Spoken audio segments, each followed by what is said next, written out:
Ah, Gérard Pont, on entendait cette musique à Taubert-Berry, c'était Pollen, Jean-Louis Foulquier. C'est des souvenirs incroyables. Ici, on est évidemment aux Francopholies.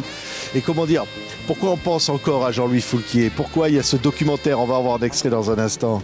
Parce que c'est un garçon, enfin un homme hors norme, un homme, moi je dis énorme et hors norme. Enfin, il a perdu sa maman quand il avait 4 ans. Et je pense que ça a changé son destin. Il aurait pu être voyou, et il a voulu être artiste. Et je pense que ça a été un rebelle permanent. Et donc voilà, il était toujours prêt à la castagne dans le bon sens du terme. Et réussir ça, c'était... voilà, vous ne pensez pas que c'est possible un festival de musique chanson française? Je vais vous prouver que oui. Voilà, tout le monde fait des anglo-saxons. Moi, je vais... Voilà. Et je trouve qu'aujourd'hui, il serait vraiment heureux parce qu'il a réussi son pari. C'est-à-dire qu'aujourd'hui, la chanson française est au sommet. Si vous allez au Vieille Charrue, si vous allez aux Eurocaines, si vous allez à Main Square, la programmation sur des chanteurs et des chanteuses françaises, Clara Luciani, Juliette Armanet, Big Flo et Oli. Voilà, c'est aujourd'hui la chanson française va très bien, et c'est Foulquier, je pense, qui en est un des papas. Ouais, ben on regarde un extrait d'ailleurs du documentaire, c'est Foulquier Plus belle la nuit. On retrouve Jean-Louis là, c'est sur cette scène au moment où il faisait pratiquement ses adieux. Regardez-le. Francophonie, 20 ans, le ménage, c'est fini. À l'année prochaine avec d'autres. Merci à vous, les artistes, pour tout ce que vous m'avez apporté. Merci à vous pour tout ce que vous nous avez donné. Wow, qu'est-ce que c'était émouvant. Alors, il y a dans ce documentaire des images où on voit Higelin, on voit comment Bruel arrive après Higelin, s'en inspire, on voit tout ce qui s'est passé ici. Oui, et on voit aussi les rappeurs. Il était le premier à avoir programmé du rap. Il a programmé NTM, Diams, IAM avant tout le monde. Et alors que c'était très mal vu. Et aujourd'hui, le rap, c'est la scène urbaine et la scène numéro 1 en France. Et là aussi, il était précurseur. Donc il prenait des risques, mais en même temps, il était fan d'Hervé Villard. Ouais. Donc c'était aussi ça qui était fort chez lui, c'était avant tout la passion et l'émotion. Et il en avait cure de savoir ce qu'on allait penser de lui. Il faisait ce qu'il avait envie. Ouais, tiens, regardez, Higelin au Francopholies, extrait du documentaire.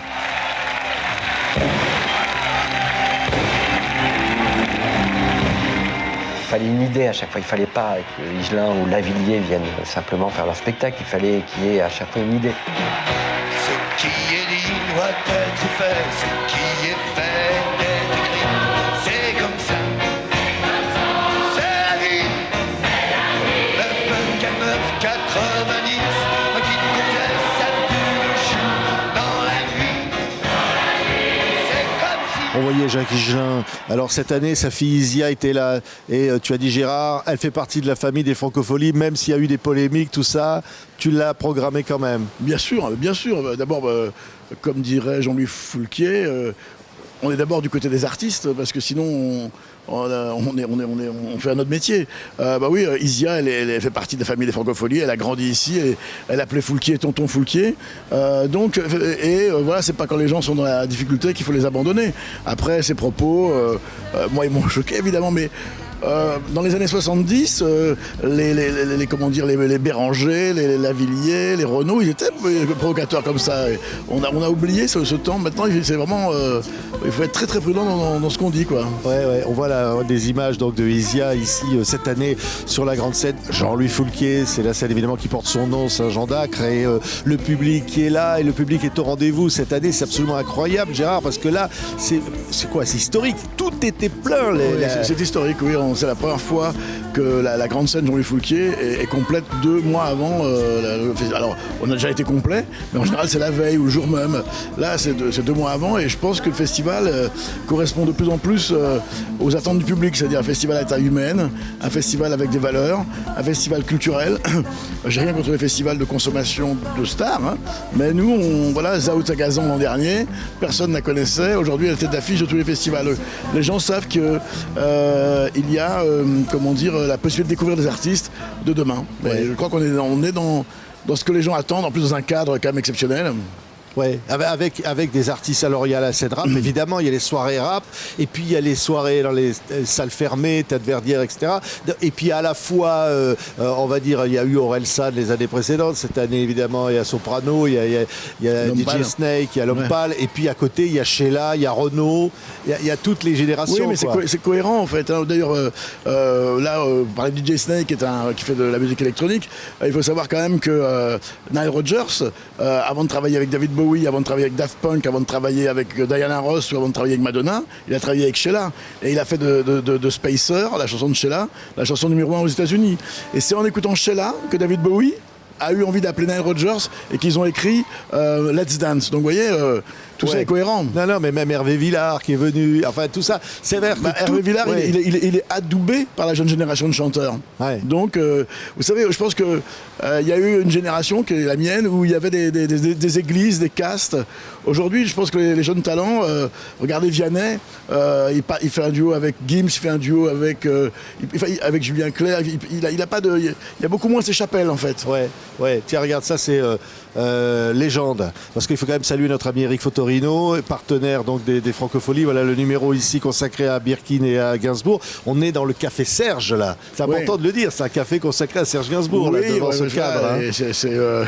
J'ai eu la chance de rencontrer Gainsbourg et ça reste un excellent souvenir. Donc je voulais qu'on voilà, c'est une manière à moi de lui rendre hommage à Serge. Ouais, alors là, le 1 aussi qui est partenaire, monté sur scène, les artistes qui témoignent, il y a d'ailleurs Sheila dedans, hein, qui témoignent de leur début. Et, leur première franco. Ouais.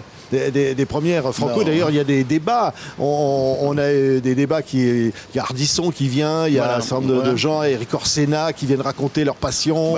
Qui viennent, ça s'appelle J'ai la mémoire qui chante, et on demande à des personnalités qui n'ont rien à voir avec la chanson de nous dire les chansons qui ont marqué leur vie. Et c'est très étonnant parce que voilà, on s'aperçoit que tout d'un coup, on a des... Houellebecq, par exemple, c'était... il était une fois... voilà. J'ai encore rêvé d'elle. Donc, on s'attend pas à des connexions comme ça. Et hier, avec Alex Vizorek, on a tous chanté Je suis Rital et je le reste.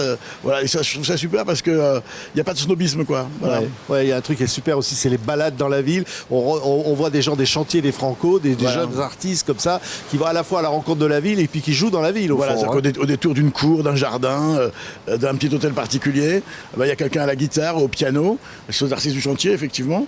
Alors, le chantier, c'est l'école des Francopholies par laquelle sont passés des artistes comme Pomme, Big Flo Oli, Juliette Armanet, tout ce que je citais à la tête des festivals, Christine and the Queen. Et donc, ceux de demain sont dans ces jardins. Et la balade emmène 25 personnes qui vont comme ça d'un lieu à l'autre. Ils apprennent à la fois l'histoire de la ville et découvrent des chanteurs qui adoreront demain. Et puis alors, les francophonies, évidemment, c'est important. Aussi, il y a le prix Félix Leclerc, il y a les échanges avec le monde. Déjà, les francophonies existent dans 7 territoires. Hein. Et pour moi, c'est important de défendre la langue française, même si j'adore les anglo-saxons. Mais je pense que c'est important quand on perd sa langue, on perd beaucoup. Ouais, tiens, regarde ça. Le jour où les Clash sont venus chez nous, l'histoire du festival Elixir, Gérard Pont avec Olivier Pollard. Et c'est un livre absolument incroyable. Les photos sur les débuts de Gérard. Tes débuts. Comment grandeur et décadence. Non, mais là, on peut pas évidemment parler de ça prendrait des heures, mais arriver à faire venir Léonard Cohen, les Clash, etc., et à partir dans des champs perdus, je ne sais où, avec une scène improvisée, c'est une aventure d'être organisateur de festivals comme ça. C'est un truc, faut être fou, quoi. Je ne sais pas d'où se tient ça, parce que je sais que quand j'étais petit, déjà, avec mes Legos, je faisais des scènes de spectacle. Donc ça doit être quelque part, dans ma famille, personne n'est dans le spectacle, mais j'ai toujours été fasciné par le spectacle. Et donc, c'est vrai que j'habitais au bout de la Bretagne et que là-bas, on n'a pas beaucoup d'artistes. Moi, je voulais voir les stars que j'aimais, les Cure, Depeche Mode, les Stranglers, Joe Cocker. Et je me suis dit, il n'y a qu'à les faire venir. Voilà. Et donc, je les ai fait venir. Super, merci Gérard. On va se quitter. Tiens, on va regarder un extrait d'un concert de Kungs. C'est Kungs qui était l'une des stars ici. Évidemment, c'est les jeunes. Et puis le feu d'artifice qui a marqué le 14 juillet. Ça fait du bien, Gérard. Ça fait du bien d'être là. Merci. Merci beaucoup. Et on est heureux. Bonne journée. Merci. TV5 Monde, partenaire des Francophonies de La Rochelle. Merci Gérard.